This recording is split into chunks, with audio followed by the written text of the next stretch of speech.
War Eagle, and welcome to another edition of Ever to Podcast. This is our regular get-together with you in audio format to catch you up on the latest Auburn news, discussions, scuttlebutt across social media and out and about in the world, all covering the Auburn experience, which is about, for us, Auburn sports, Auburn culture, and Auburn family stuff.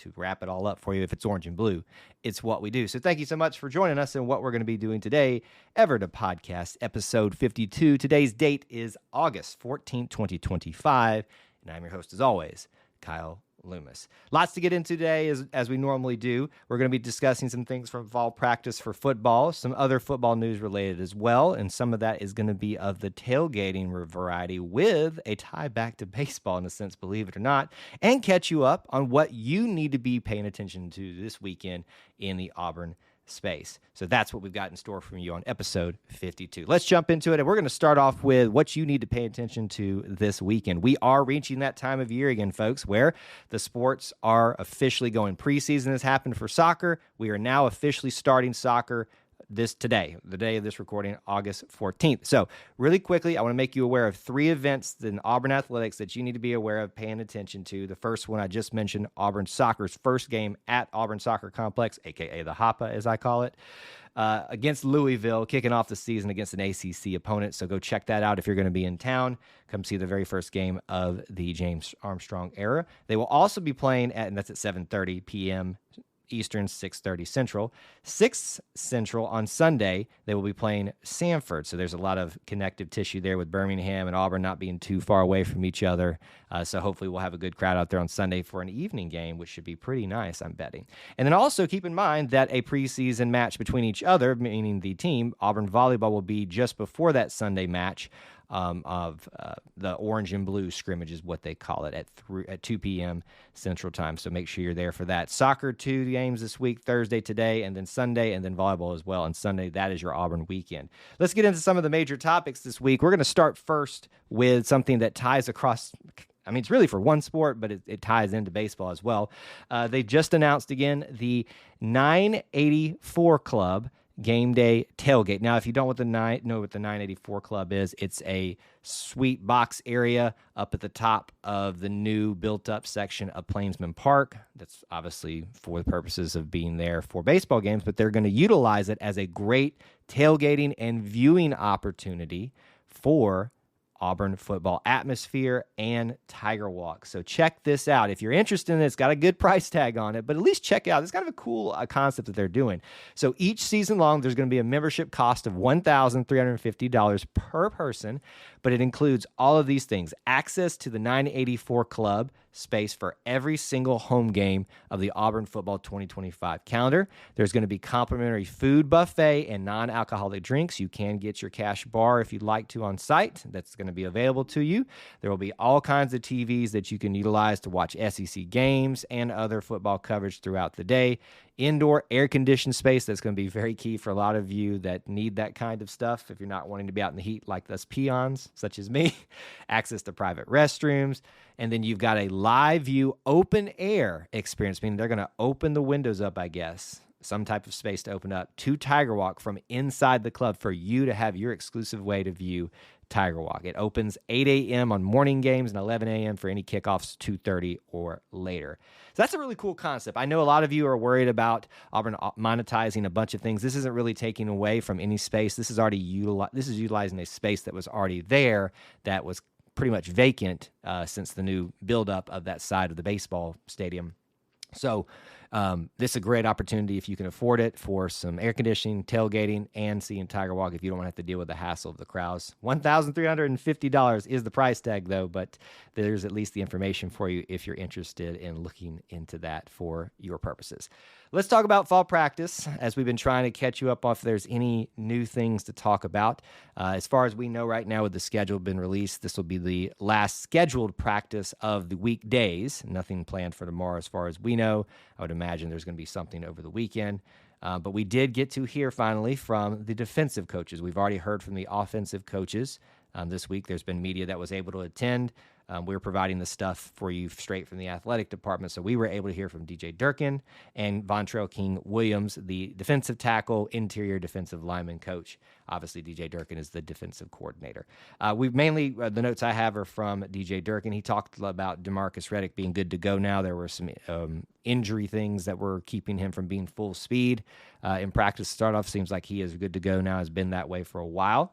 Not a lot of specific things talked about DJ Durkin, but I'm going to relate it back to something that was spoken about by the offensive coaches previously this week.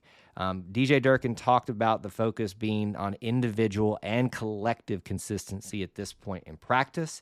And he also brought up the topic of more emphasis from the coaches this year, saying that they're maybe able to emphasize things a little bit more because this program has come a little bit further along, is able to do more of that fine-tooth comb critiquing and analyzing and correcting and straightening out of things.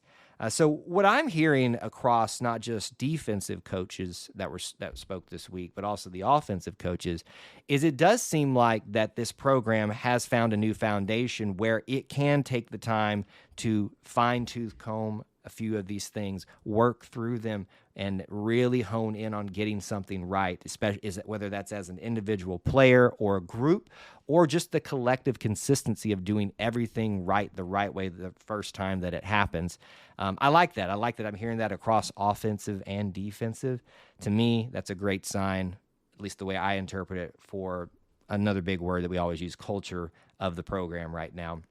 So that was really the big takeaways for me, for DJ Durkin, and going across to the offensive coaches as well. Something that's come out this week related to fall practice and stuff from conversations, and this goes back to the offensive coaches' discussions. There was questions asked about offensive play calling and how that's broken down, and this is more directed towards Derek Nix and his role as the offensive coordinator and the supposed play caller. Now, what I'm confused about is this. There's this fascination with what was talked about and opened up about how the play calling works. But this was discussed last year. I'm just curious why this has become a new fascination this time. I'm surprised that people are surprised by this news. What we're emphasizing here is that it was spoken about the way that the play calling works, that Derek Nix is the offensive coordinator. He's the play caller primarily, especially on first downs and things like that. And third downs, especially third and longs, Kent Austin, the quarterback coach, gets into heavily involvement in the decision-making, the trickle-down process from there, especially, you're probably going to be throwing the ball. You want to have your quarterback coach involved. And the head coach, the offensive-minded head coach, the guy who makes the engine run pretty much on the offensive side of the ball, he's the overseer. He gets override rule. He's the head coach. I mean, that's like, duh.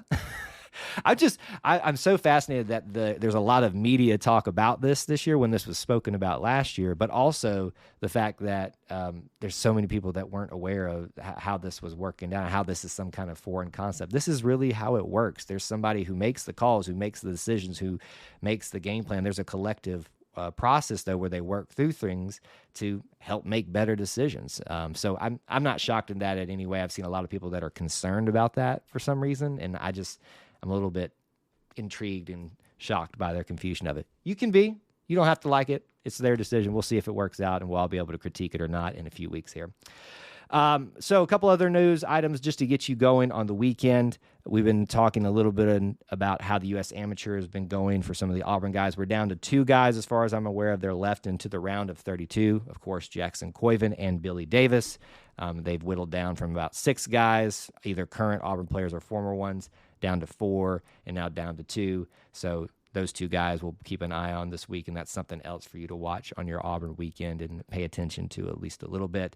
Cool little bit of news for the first Auburn football game, or you may not think it's cool, but I thought it was at least worth noting today. Baylor announced not only will they be doing a blackout game, meaning they'll be wearing their all-black uniforms for Auburn's arrival for that first game on August 29th, only 2 weeks away, folks. Keep that in mind. The game they're going to be bringing out their chrome gold helmets, which I think is probably a big deal for them from the way it was sent to me by Baylor fans and things like that. So apparently they are very jazzed up about these outfits, not only the blackout, but these gold helmets. My statement to this is whatever you need to make yourself feel better, because the Tigers are coming for you. It will look cool, I'll be honest with you. I'm excited at all the hype that's building around this game, whether it's because of the uniform matchup of the all-white uniforms coming from Auburn, the black and the gold tops for Baylor. I think this is going to be a really fun Friday night, and this is only helping amplify the excitement around that particular game. So that's something to get excited about for the future of Auburn football. Now, as we said, this is probably going to be the last one for the week, unless there's some bunch of news that we need to come back for on Ever to Podcast. So you never know. You always want to stay subscribed so you have the opportunity to hear things. So do that for us. Let me remind you, we'd love to see you over on Auburn Family Night on Wednesday nights, but more specifically on Sunday night, we have our live podcast recording for the main show, The Auburn Experience, at 9 Eastern Time, 8 Central. Join us. You can watch the sausage being made, and you can join in on the Q&A at the end of the show as well. You can join the live chat throughout, but we'll be engaging in a Q&A at the end of it like we normally do. Hope to see you there. Thank you for tuning in this week. And until we talk to you again, either on The Auburn Experience, Ever to Podcast when it gets going next week, or maybe a surprise here and there, we appreciate you being here. Till then, War Eagle.